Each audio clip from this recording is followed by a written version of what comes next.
Bem, pessoal, sobre o ministro André Mendonça, não é?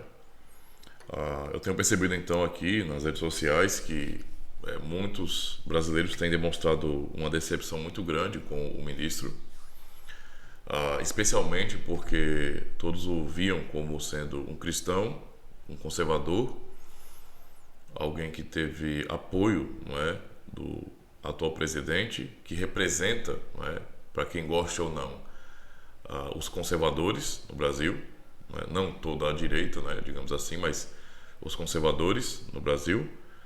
Quando eu falo representa, não é, eu não gosto muito desse termo, mas realmente as pessoas querem que ele esteja lá. Então, André Mendonça também, certo? E o que tem demonstrado, o que eu tenho percebido nas redes sociais que decepcionou boa parte dos brasileiros, foi justamente o apoio, né, o voto do André Mendonça para a condenação do deputado Daniel Silveira. E o que acontece? Eu queria deixar claro primeiro para... É claro que ele não vai ter acesso a esse vídeo, né, porque meu canal é pequeno, é insignificante nesse mundaréu de youtubers, né, então...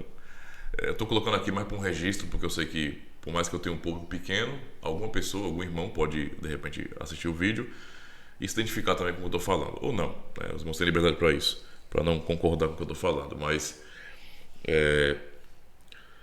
eu queria dizer, né, sobre o ministro André Mendonça, que ele é um irmão em Cristo, tá? Eu não vou fazer como alguns estão fazendo, que é esculhambando, chamando de traidor, de petista, aliás, de traidor e revolucionário, e outros adjetivos que estão usando contra ele. Ele é meu irmão em Cristo até que se prova o contrário, tá? Então, por enquanto, realmente eu preciso entender as coisas, certo? E eu sei que ele, como qualquer outro, é passivo de erros e é um irmão. Então, minha atitude com relação a o ministro André Mendonça, é de oração. Eu oro por sua vida, senhor ministro, por sua família também, porque eu sei que não é uma situação fácil, tá? Eu sei que quem está falando, né, não está na sua pele e, portanto, não entende a pressão que você está vivendo aí também. Então, eu quero dizer que eu oro pelo irmão, tá? Peço a Deus que ele te dê sabedoria e te abençoe. Mas, mesmo demonstrando que eu tenho respeito, não só porque eu sou um magistrado, mas porque é um irmão em Cristo, e para mim isso está acima do seu magistrado. Isso está acima do seu magistrado, tá? Que fique claro isso.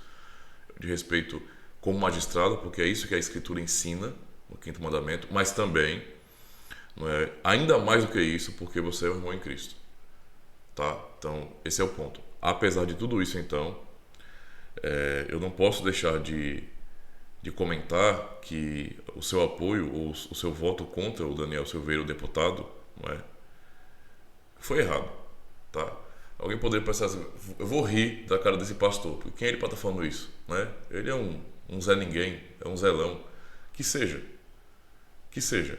Mas será possível que nós brasileiros somos tão idiotas a ponto de não percebermos, não é, do que se trata?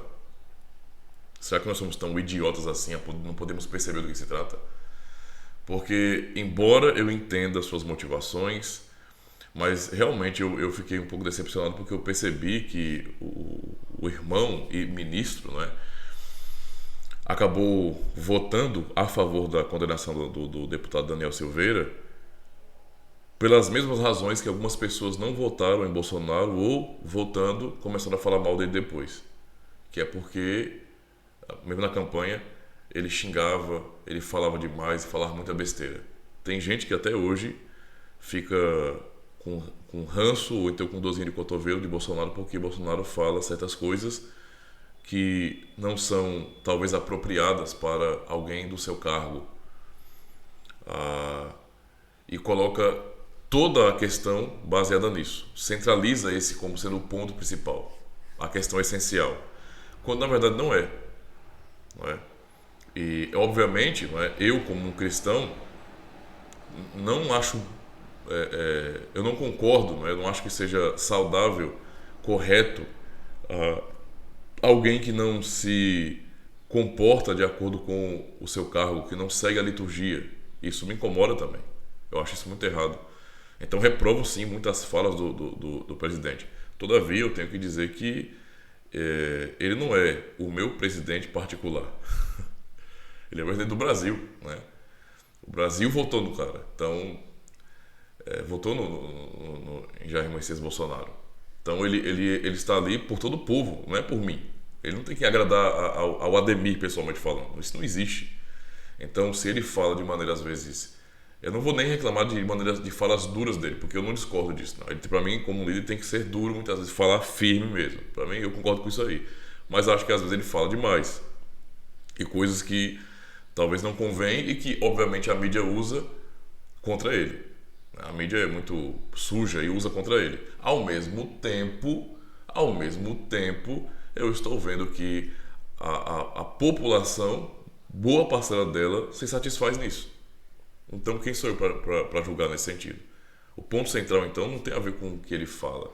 A mesma coisa é a questão do deputado Daniel Silveira. Sim, a fala do cara foi infeliz. Ele não se portou de acordo com a liturgia, ele não se portou de acordo com o seu cargo. Isso é notório, isso é claro, tá? É desnecessário. Falou alterado, falou que não devia, falou demais. Mas não é disso que se trata. Esse é o problema. Não é disso que se trata. O cara foi eleito para poder falar mesmo. E por mais que eu não goste da maneira como ele fala, isso não me dá o direito de simplesmente condenar o cara porque eu não gostei do que ele falou. Sabe? É estranho para mim. Entenda, ministro. Entenda. Como que isso é estranho para o povo brasileiro? Para quem ficou feliz com a sua indicação para o Supremo. Como isso é estranho para o povo brasileiro? Nós vemos o tempo todo as pessoas esculhambando políticos, esculhambando o presidente, por exemplo, não é? Há pessoas que realmente... Poxa, eu preciso citar manifestações artísticas, supostamente artísticas, de pessoas defecando na foto dele, fazendo desenho dele decapitado, demonstrando ódio contra ele, demonstrando que queriam realmente que ele tivesse morrido. E tantas coisas, sem contar o que chamaram de genocídio, um monte de coisa aí. Em momento nenhum nós podemos presenciar a atitude do presidente totalitária com relação a quem o ofendeu dessa forma. Eu, pessoalmente, achei a maneira como as pessoas têm tratado o presidente, aqueles que são de oposição, uma maneira muito desrespeitosa. Eu não falo assim do ex-presidente Lula, por exemplo. Eu, em algum momento da minha vida, como uma pessoa imatura, assim que eu conheci a política, porque quando você conhece esse mundo, você entende o que a política é, você fica tão chocado que você fica revoltado, sabe? Você se sente muito roubado, muito enganado e você fica revoltado. Mas depois que a pura sentou, não é, eu realmente busquei coerência, tipo, eu sou um cristão. Por mais que eu veja que o ex-presidente e toda a turma do PT estejam envolvidos e comprovadamente são criminosos, muitos deles são criminosos, e o Brasil sabe disso, o Brasil sentiu as dores desses roubos. Quantas pessoas, poxa, não morreram em fila de hospital por conta de roubos do PT e etc. Todo mundo sabe disso, não adianta fingir que isso não é verdade, não. Tá? Tanto é que o cara não foi nem inocentado. A realidade é essa, de verdade, né? Ninguém provou que não aconteceu. Ainda assim, eu preciso ter respeito pela figura pública e também a figura de autoridade que ele ainda representa. É o ex-presidente. Então jamais eu iria falar com um ex-presidente, com um prefeito, nem com alguém que eu sei que é corrupto. O cara é corrupto. É um político corrupto, eu sei. Mesmo assim, eu não vou até essa pessoa chamar de bandido, de safado, de vagabundo. Eu não vou fazer uma coisa dessa. Não me cabe fazer isso. Eu, gostando ou não, é alguém que socialmente, nessa hierarquia da organização da sociedade, está acima de mim. Eu não vou desrespeitar a pessoa desse jeito. Eu vou falar de maneira respeitosa, certo? E eu acho que isso é uma coisa importante. É muito importante mesmo, não é? E não só isso, para mim isso... Se eu for agir contrário a isso, não estou dizendo que eu nunca agi, não, agi, pequei, errei, mas isso é contrário ao quinto mandamento, por exemplo. O princípio do quinto mandamento é de respeito à autoridade, sinto muito. O cara pode ser conservador e dizer que, não, porque tem que chamar de vagabundo mesmo. Eu não vou fazer isso aí, tá? Não vou, mas por mais que eu discorde, não se trata disso, não se trata da fala do deputado. Não se trata da fala do deputado.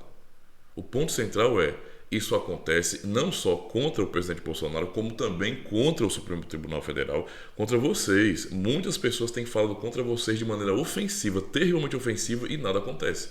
Então, o que é que vocês estão demonstrando? O que é que o ministro, meu irmão em Cristo, né, demonstrou com o seu voto para a população brasileira, que ficou feliz com a sua indicação? Por mais que eu não julgue a sua intenção, eu não creio que você tenha feito isso por maldade.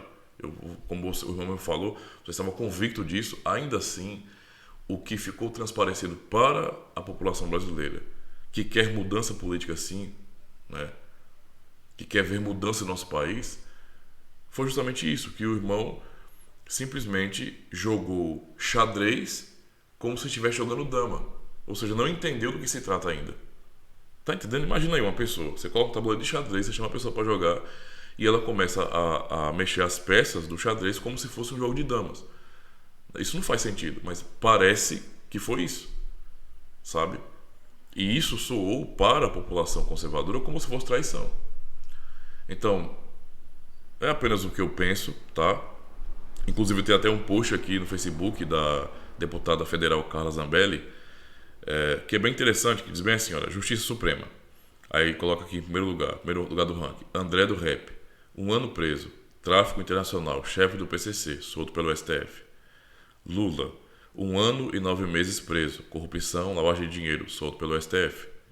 Daniel Silveira, condenado a 9 anos de prisão, porque falou mal do STF.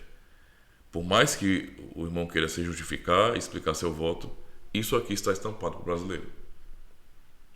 Tá? Então, vamos tomar cuidado. E outra, ministro, você é um cristão. Você é um cristão. E eu sei que você tem uma responsabilidade diante do povo, diante da justiça.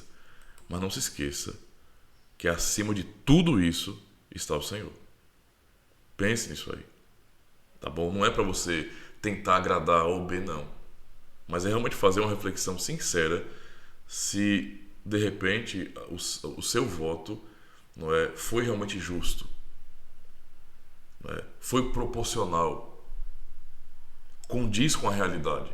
Porque não é o que parece. Tá bom? Então, deixo aqui minha opinião. Continuo dizendo, reiterando isso, que oro por sua vida, por sua família, porque eu sei que não é um momento fácil, não. Tá bom? E que o Senhor tenha misericórdia de todos nós.